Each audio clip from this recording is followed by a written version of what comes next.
ভাবতে পারেন সমস্ত রকমের মাছ সাইলেন্ট কিলার। কি মাছ খাচ্ছি আমরা রোজ? মাছেদের খাদ্য সম্পর্কে আমাদের কিচ্ছু জানানো হয় না। মাছ কেড়ে নেবে আমাদের প্রাণ, নষ্ট হয়ে যাচ্ছে একটু একটু করে কিডনি, লিভার, এবং আমরা চলে যেতে পারি যে কোনো দিন কোমাতেও। বাংলাদেশ ইতিমধ্যে মাছ নিয়ে গবেষণা শুরু করেছে, আর তাতে যে তথ্য উঠে এসেছে তা বুকে ভয় ধরানো। তৃপ্তি করে মাছ খেয়ে সন্তপর্ণে শরীরে ঢুকে যাচ্ছে মারাত্মক সব বিষ। প্রশ্ন থাকে, তবে কি আমরা মাছ খাবো না? নাকি যেভাবে মাছ রান্না করতে হয় তার সঠিক পদ্ধতিটা আমরা জানি না? গবেষণায় যে সমস্ত তথ্য জানানো হয়েছে তা তো জানতে হবে আপনাকেও।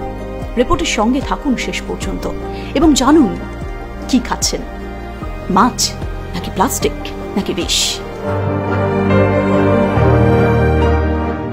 দুই বাংলাকে কোথাও যেন মিলিয়ে দিয়েছে ধোঁয়া ওঠা গরম ভাত আর মাছের ঝোল। অনেকেই মাছের মাথা আর পেটি খেতে বড্ড ভালোবাসেন, কিন্তু আপনি জানেন না হয়তো যাবতীয় বিষাক্ত পদার্থ জমা হয় মাছের এই দুই অংশে। মাছেদের খাবার হিসেবে ব্যবহার করা হয় চামড়া শিল্পের বর্জ্য। এগুলোতে থাকে মাত্রাতিরিক্ত ক্রোমিয়াম। মাছ রান্না করলে ক্রোমিয়াম সহজে নষ্ট হয় না, কারণ এদের সহনীয় ক্ষমতা প্রায় 2900 ডিগ্রি সেন্টিগ্রেড। আমরা রান্না করি মাত্র 100 থেকে 150 ডিগ্রি সেন্টিগ্রেড তাপে। তাই মাছের শরীরের বিষ অনায়াসে ঢুকে যাচ্ছে আপনার আমার শরীরে। একটু একটু করে বিকল হয়ে যেতে পারছে কিডনি, লিভার, মস্তিষ্ক সহ শরীরের অন্যান্য অঙ্গ প্রত্যঙ্গ। ক্রোমিয়াম শরীরের কোষ নষ্ট করে দেয়, পরবর্তীকালে যা ক্যান্সার সৃষ্টি করে। মাছ সংরক্ষণ করতে ব্যবহার করা হয় ফরমালিন। এটি অত্যন্ত বিষাক্ত রাসায়নিক পদার্থ। মর্গে মৃতদেহ সংরক্ষণের ক্ষেত্রেও ব্যবহার করা হয় এটি, যা বর্তমানে ব্যবহার করা হচ্ছে মাছ সংরক্ষণে। ফরমালিনের স্বল্পমেয়াদী ব্যবহারের প্রভাবে কাশি, শ্বাসকষ্ট, বমি বমি ভাব, ত্বকে জ্বালা, চোখের নানান সমস্যা বেড়ে যাচ্ছে। আর কাঁড়ি কাঁড়ি টাকা চলে যাচ্ছে মানুষের ডাক্তারখানায়। দীর্ঘদিন আপনার শরীরে ফরমালিন প্রবেশ করলে ব্লাড ক্যান্সার বা অন্যান্য ক্যান্সারের ঝুঁকি বেড়ে যাচ্ছে রোজ। আন্তর্জাতিক ক্যান্সার গবেষণা সংস্থা অত্যন্ত ক্ষতিকারক একটি রাসায়নিক হিসেবে চিহ্নিত করে দিয়েছে ফরমালিনকে।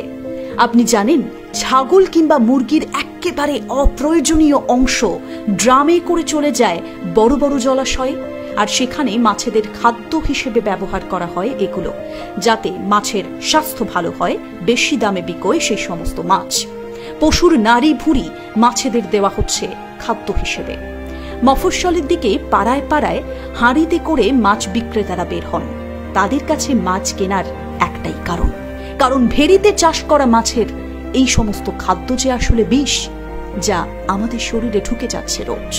কি করব আমরা এবার?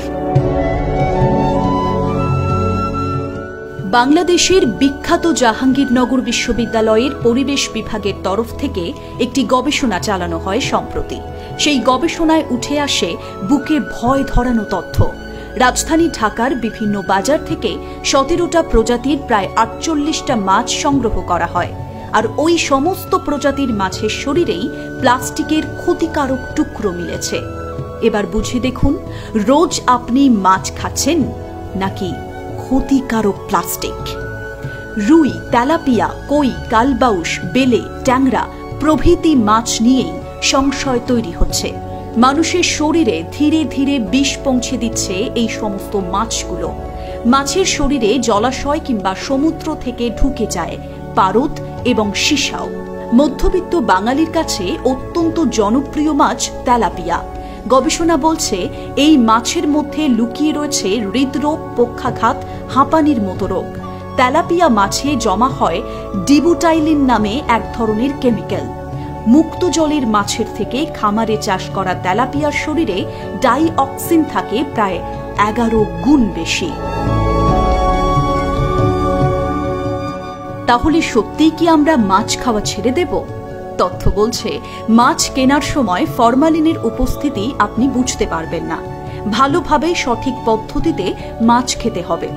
বাজার থেকে মাছ কিনে আনার পর অন্তত 10 থেকে 12 মিনিট ভালোভাবে ঘষে ঘষে মাছের টুকরো ধুয়ে ফেলতে হবে। আপনি জানেন না হয়তো যে মাছের শরীরের যে অংশে তেলের ভাগ বেশি সেখানেই বিষাক্ত পদার্থ অতিরিক্ত পরিমাণে সঞ্চিত হয়। তাই এবার থেকে আপনাকে যে ওই অংশটা এড়িয়ে চলতে হবে। বাজার থেকে কেনা মাছের কানকো কিংবা শরীর থেকে যদি কেরোসিন বা পুরনো কাদার গন্ধ বেরোয় তাহলে বুঝবেন ওই মাছে কিন্তু অবশ্যই ক্ষতিকারক কীটনাশক পদার্থ রয়েছে। কীটনাশক ওষুধ থেকে বাঁচতে হলে মাছের ফুলকা আর চোখ বাদ দিয়ে খেতে হবে।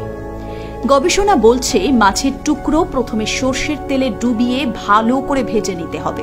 অনেকেই মাছের তেলে তরকারি রান্না করেন, সেটা কিন্তু করা চলবে না। গবেষণা বলছে মাছ ভাজার পর ওই ক্ষতিকারক তেল বাদ দিয়ে তরকারি করতে হবে।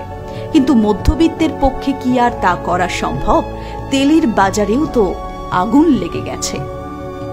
সুতরাং বলা যায় আমাদের বিষ খেয়েই মরতে হবে একটু একটু করে। ব্যুরো রিপোর্ট, প্রথম কলকাতা।